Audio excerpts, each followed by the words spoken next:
শখ করেই কিন্তু এই চ্যানেলটা খোলা। মূলত লাইফস্টাইল ভিডিও, ডিআইওয়াই ভিডিও এই ২ টা বিষয় নিয়ে কাজ করব ভেবেছিলাম। আমি কিন্তু সময় মতো তেমন একটা ভিডিও দিতে পারিনি। বলতে গেলে চ্যানেলে তেমন একটা কাজ করিনি। কেন কাজ করিনি তার ২ টা কারণ ছিল। আজকে সে প্রসঙ্গেই আপনাদেরকে বলার চেষ্টা করব।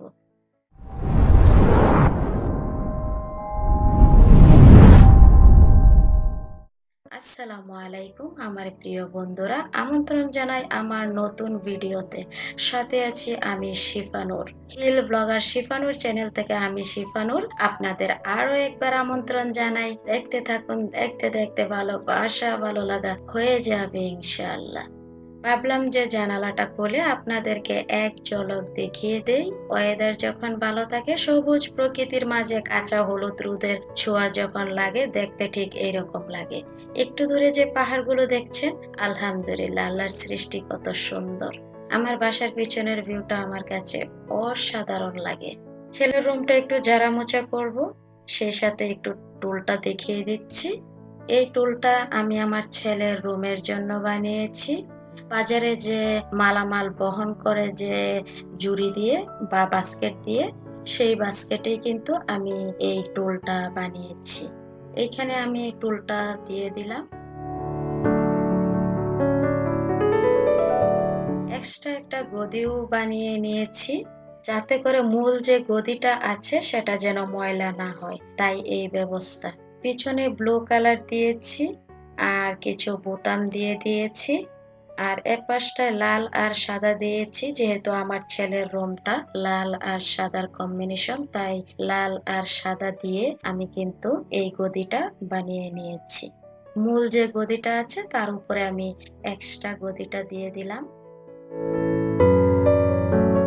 টুল বানিয়েছি, কুশন বানাবো না তা কি কখনো হয়? একটা কুশনও বানিয়ে নিয়েছি, মাঝখানে একটু লালের ছোঁয়া দিয়েছি ম্যাচিং করার জন্য। আর কুশনটা যেহেতু নিজের হাতে বানিয়েছি, তাই আপনাদেরকে একটু দেখানোর চেষ্টা করছি যে কুশনের ডিজাইনটা কিরকম। এই পাশটায় একটা ম্যাজেন্ডা কালারের ফুল দিয়েছি, সেই সাথে ছোট্ট একটা ক্রিস্টাল ফুলও দেওয়া আছে। কুশনটার কাজ কিন্তু ২ দিক দিয়ে ভিন্ন ভিন্ন, যাতে করে ভিন্ন ভিন্ন লুক ক্রিয়েট করে। তো এই যে এইখানে আমি কুশনটা দিয়ে দিলাম। টেবিলটা মূলত ল্যাপটপ নিয়ে বিছানায় বসে বসে কাজ করার জন্য আমার জন্যই এনেছিলাম। এখন সেটা ছেলের রুমে দিয়ে দিয়েছি, যাতে করে মা ছেলে উভয়জনেই কাজে লাগাতে পারি। আর্টিফিশিয়াল একটা গাছ রেখে দিলাম। আর এই বক্সটা দেখতে পাচ্ছেন, মেডিসিন দোকান থেকে আমাকে দিয়েছে। আমি তাদের রেগুলার কাস্টমার। খুব হেল্পফুল একটা জিনিস, যেমন বাজার থেকে কিছু একটা জিনিস আনলে সেটা চট জলদি এখানে নোট করে আমি দিয়ে দিতে পারি। সেই দিক থেকে আমার কাছে মনে হলো এটা হেল্পফুল একটা জিনিস। আর এই যে ছোট ছোট তরোয়াল দেখছেন, আসলে এগুলা তরোয়াল না, মূলত এগুলা কলম। আমার ছেলে যখন বাসায় ছুটি কাটাতে আসে মাদ্রাসা থেকে, ও কিন্তু এগুলা নিয়ে আসে। তো কলমগুলা এখানে রেখে দিলাম। আর আমার ছেলে কিন্তু বাসায় এসে অনেক লেখালেখি করে।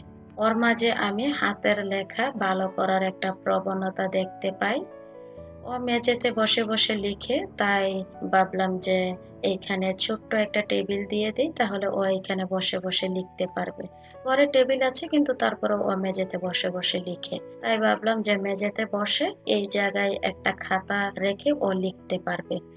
আর এটা হচ্ছে আইয়ুব আলাইহি ওয়াসাল্লামের বই। ৩টা বই আমার ছেলেকে কিনে দিয়েছিলাম।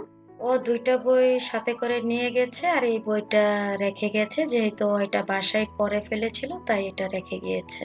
এই ছোট ছোট বইগুলা কিনে দেওয়ার উদ্দেশ্য আছে, যাতে করে নবী রাসূলের জীবনী সম্পর্কে ধারণা থাকে। আর আমার ছেলে যেহেতু কোরআনে হাফেজি নিয়ে পড়ছে, ওইখানে তো বাংলা ইংরেজি পড়ার কোনো সিস্টেম নেই, তাই আমি এই বইগুলা কিনে দিই, যাতে করে ওর রিডিংটা চর্চা থাকে। খুবই সিম্পল করে সাজিয়ে নিয়েছি। ভাবছি হাতে সময় থাকলে এই ওয়ালটাই কিছু একটা বানিয়ে টাঙিয়ে দেব। বেশ ধুলোবালি জমেছে, আমি কিছুদিন হাত দিতে পারিনি, তাই অনেক জুল জমে গিয়েছে। এই রুমটার যে অবস্থা, ঠিক অন্য রুমের একই অবস্থা, কারণ আমি কিছুদিন হাত দিতে পারিনি।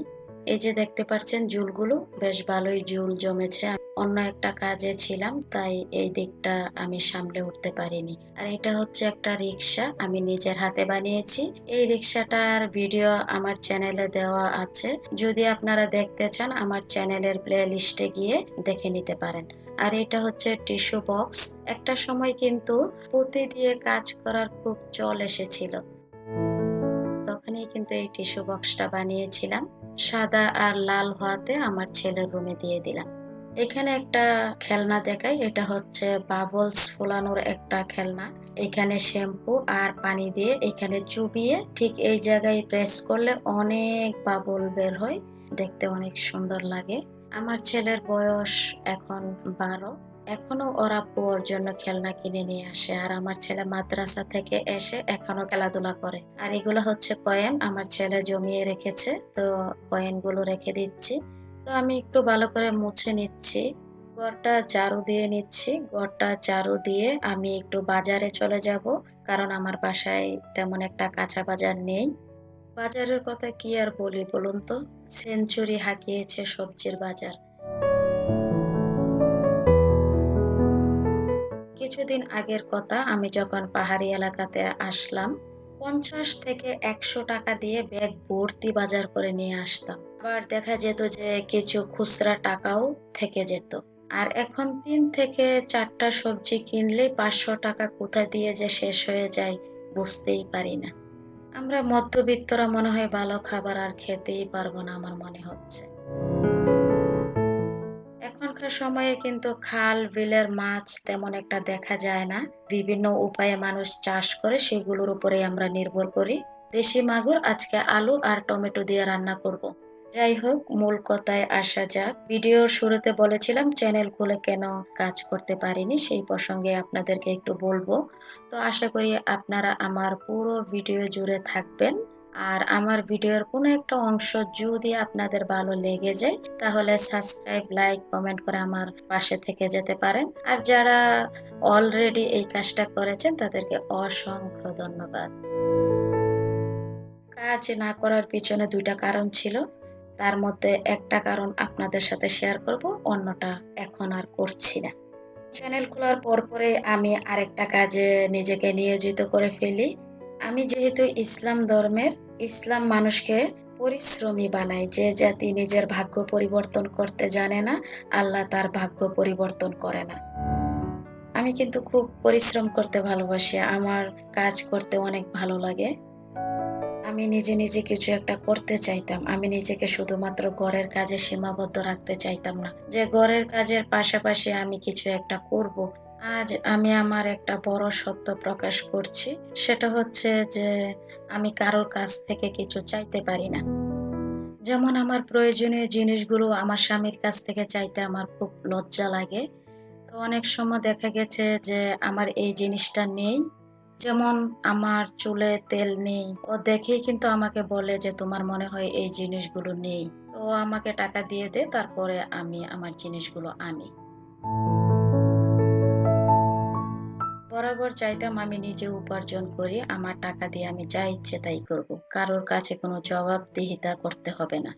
আমার কেন জানি এমনটা মনে হতো। অবশেষে আমি নিজে একটা বিজনেস স্টার্ট করলাম। আমার হাসব্যান্ড আমাকে বলল যে, "চ্যানেলের কাজটা আপাতত বন্ধ রাখো।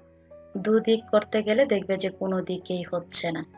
তো আমি ভাবলাম যে না, ওর কথাটার যুক্তি আছে। কারণ আমি যদি ২ দিক করতে যাই, দেখা যাবে যে অজবড় গেটে আলুর দম হয়ে যেতে পারে। তাই আমি নতুন চ্যানেলটা খুলে আমি তেমন একটা কাজ করিনি। আলহামদুলিল্লাহ আমার দোকানের কাজ গুছিয়ে নিয়েছি। চ্যানেলটা হচ্ছে আমার প্যাশন আর দোকানটা হচ্ছে আমার প্রয়োজন। আমার প্রয়োজন মেটাবে, আমার চাহিদা মেটাবে, আমাকে অর্থ দিবে। তাই আমি মনে করি বিজনেসটার প্রায়োরিটি আমার কাছে বেশি।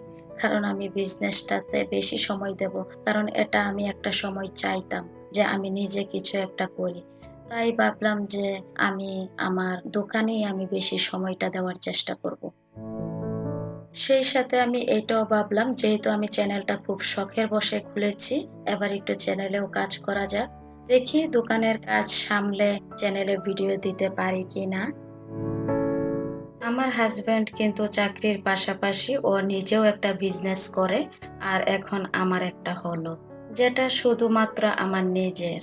আমার নিজের বলাটা যে কি আনন্দ সেটা কেবল আমরা মেয়েরাই বুঝে থাকি। তবে একটা কথা না বললেই নয়, আমার যে কিছু একটা হয়েছে এই হওয়াটার পিছনেও কিন্তু আমি মনে করি যে শক্তি আছে। প্রথমে যে শক্তিটা আমি উপলব্ধি করি সেটা হচ্ছে আমার সৃষ্টিকর্তা চেয়েছেন বলে। আর দ্বিতীয় শক্তিটা হচ্ছে আমার স্বামীর সাহস, অনুপ্রেরণা, সাপোর্ট থেকে শুরু করে অনুমতি দেওয়া। আর তৃতীয় শক্তিটা হচ্ছে ওই যে আমি কিছু একটা করতে চাইতাম। শুক্রিয়া, সবাই দোয়া করবেন যাতে করে বিজনেস সামলে আমি যাতে আমার চ্যানেলে একটু ভিডিও দিতে পারি। এই যে আমি দোকানে চলে আসলাম। আমার দোকানে এই গায়ে হলুদের গহনাগুলো আমি বানিয়েছি। তো সেটাই আপনাদেরকে একটু দেখিয়ে দিলাম। এই যে লাল, লাল হয়ে আছে আকাশটা। তো আমি একটু ক্যামেরা বন্দি করলাম। আপনাদের সাথেও শেয়ার করলাম। আর যেহেতু সন্ধ্যাবেলা অবশ্যই নাস্তা করতে হবে। তো এখানে একটা সমস্যা হচ্ছে যে এখানে ভালো কোনো খাবারের দোকান নেই। মাত্র একটা দোকান আছে। এখানে ওই যে বিস্কিট, চা এগুলাই পাওয়া যায়। তো এগুলা দিয়েই সন্ধ্যার নাস্তাটা চালিয়ে নিচ্ছি। আজকে এই পর্যন্ত। এই বলে আমি শিফানুর আপনাদের কাছ থেকে বিদায় নিচ্ছি।